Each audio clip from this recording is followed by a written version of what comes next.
Well, the role is called the Seneschal of Tynwald, which actually the word seneschal means keeper of the great house. It's probably, in modern speak, it probably means a facilities manager. And with that, the job basically entails looking after the Parliament buildings plus the legislative building side of things.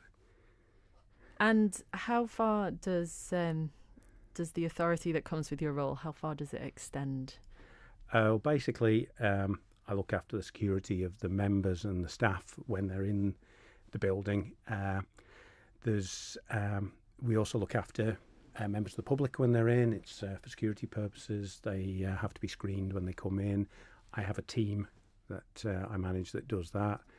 And it's anywhere within the precincts of the chambers is where my authority covers.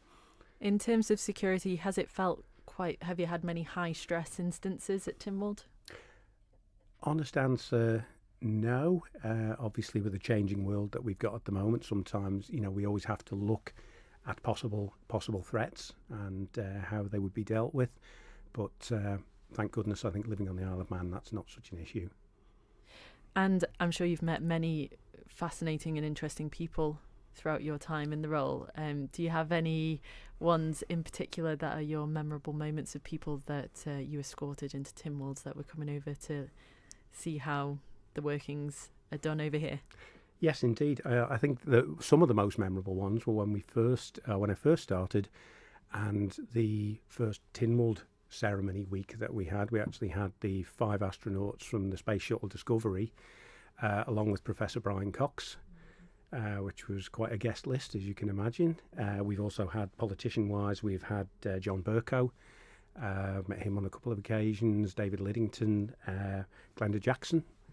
Another person that we've had in the building, or people that we've had in the building that were treated like royalty, was Wallace and Gromit, who were actually, we had a function up in the Brule Suite, and it was publicised. It was to do with a local bank, and it mentioned Wallace and Gromit were the figures that was involved, and they had the real Wallace and Gromit there, the plasticine figures, and they had a person minding them all the time they were in the building. So.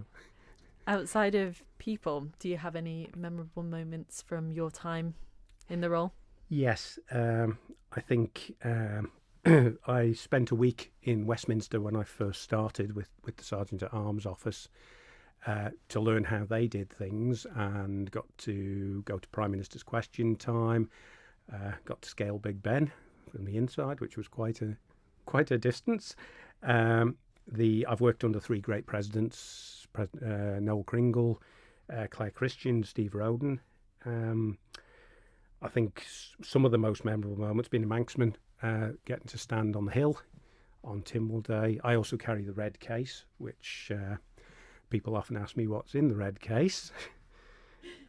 And that red case, actually, when I walk up onto the hill, is empty. But when I come back, it has the petitions in it. And then when I go into the chapel for the second part of the ceremony, which again is a great privilege to do, I have the original acts, which I pass to the President to caption or sign with a quill pen at the end. So it's quite a nice thing to do. And there's nothing quite like hearing the Manx National Anthem. And those are your happier memories. Have you had any specific challenging points throughout your career? We've had a few protests and things like that have come in, but they've always been very well conducted. We've had, a number of different things to do with business going through the chambers and what have you. But I have to say, the public have always behaved in a very respectful manner. Quite large numbers sometimes, but they've always been very respectful. And I think that's the beauty of it being a people's parliament, and the accessibility that people have. I think they respect that as well. And in terms of behaviours in Tynwald, there's been a lot of old rules that have come down through the ages. An example that John Moss was telling me about was that about not being able to walk in between people while someone's speaking, and specific things like that, and only being able to have like lemon and water. How long did it take to learn all those old rules, and what are some of the most obscure, would you say? I think it's very much, they call it a court. It's the highest court in the land, and indeed, etiquette's observed. People don't walk in the eye line of the speaker. So if somebody is on their feet speaking and they have to cross the eye line, they don't do it. They have to wait for that person to sit down.